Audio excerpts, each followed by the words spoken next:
Dans un coin reculé de l'Afrique de l'Ouest, le petit village de Nyoma se dressait au cœur d'une vaste savane dorée.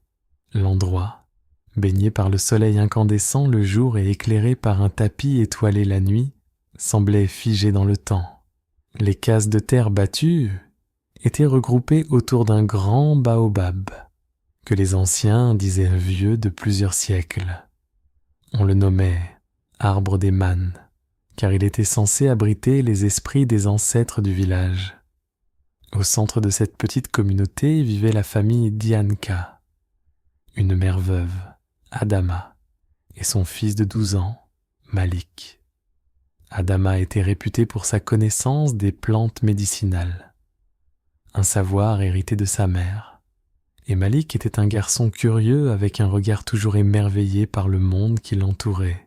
Le lien entre Adama et Malik était profond, forgé par des années de défis et de résilience.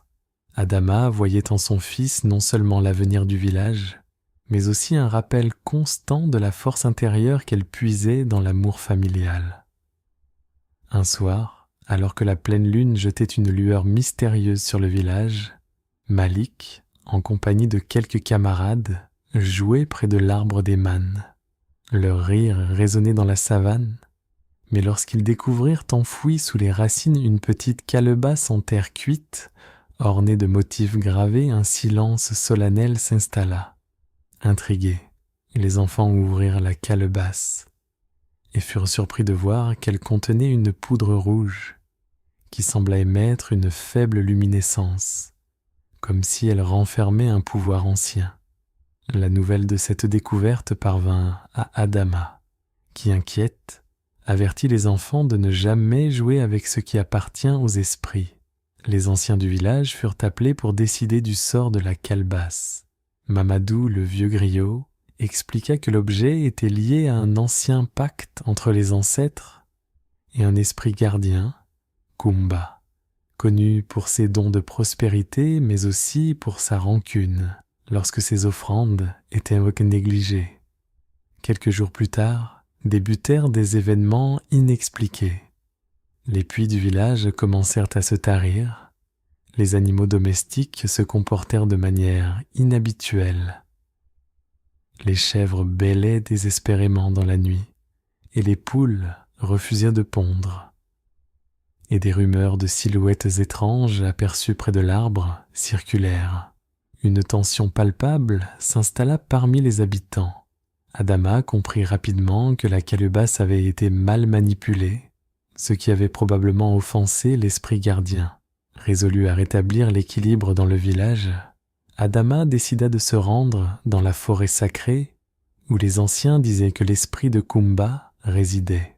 Avant de partir, elle entreprit un rituel de purification, accompagné de chants et de libations, pour demander aux ancêtres leur protection. Malik insista pour l'accompagner. Et malgré son réticence, Adama finit par accepter, consciente que son fils était de plus en plus lié à cette histoire. Elle prépara une besace contenant des herbes sacrées, des amulettes protectrices et une fiole d'eau bénite, sachant que leur voyage serait périlleux.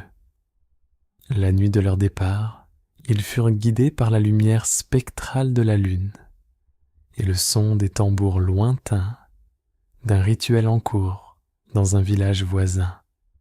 La forêt était dense, enveloppée d'une obscurité profonde et ponctuée par des bruissements mystérieux.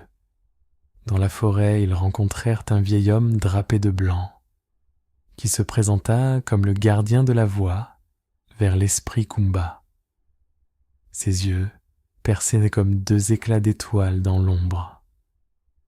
Pour atteindre l'esprit, dit-il d'une voix grave mais apaisante, vous devez d'abord vous confronter à la vérité sur ce que vous craignez le plus. Adama fut confronté à des visions de son passé. La perte de son mari lors d'une récolte tragique, où une tempête soudaine avait détruit leur champ, et le doute constant sur sa capacité à protéger son fils dans un monde imprévisible. Elle revit les jours où elle s'était effondrée en pleurs, accablé par la solitude et la responsabilité. Pour Malik, ce fut la peur de ne jamais être à la hauteur des attentes de sa mère et de ne pas comprendre le poids des traditions qu'il héritait. Ensemble, ils surmontèrent ces épreuves en s'apportant mutuellement un soutien inconditionnel. Les visions s'estompèrent, laissant place à un chemin baigné d'une douce lumière dorée. En arrivant devant l'esprit qui apparut sous la forme d'une figure mi-humaine, mi-animale, ornée de motifs lumineux mouvants, Adama implora son pardon.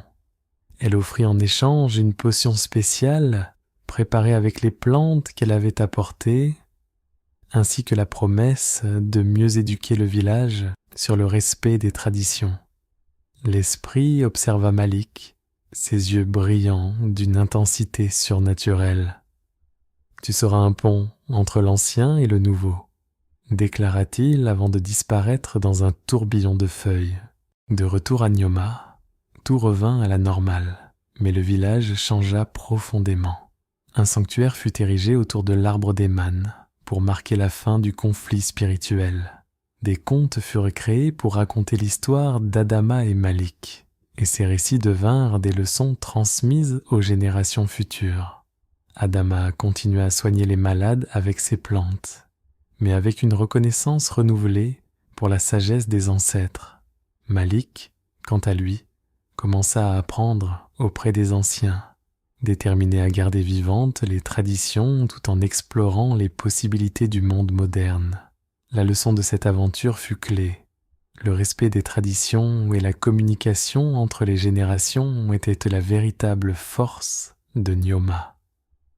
Car dans ce petit village, où le temps semblait immobile, les âmes et les histoires s'enchaînaient pour rappeler à tous que le présent n'est que la continuation d'un passé riche et sacré.